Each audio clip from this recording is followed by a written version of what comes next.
書法同埋水墨畫係我中國文化裏邊一個重要嘅視覺藝術嘅元素。自細就應該接觸，因為兒童美術教育咧有一個好重要嘅核心問題，就係兒童本身係有一個童真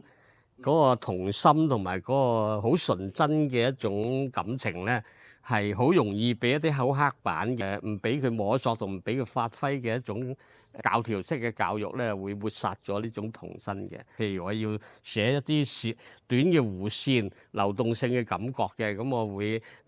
教佢睇下魚仔點樣游，魚嘅游動、魚仔嗰個線條嗰啲弧線嘅變化，咁我哋就會係用毛筆可以表達到佢。咁我哋將我哋自己個傳統文化作為一種教育，去向唔同嘅族群去分享咧，其實係一種文化融匯嘅一種好好嘅計劃嚟嘅嚇。我哋喺呢個過程裏邊咧，亦都係相對地，我哋可以接觸理解唔同族群裏邊唔同嘅文化，我哋中華文化可以發揚光大俾全世界嘅一種咁嘅機會。我送俾大家嘅説話：筆底童心，書畫求真。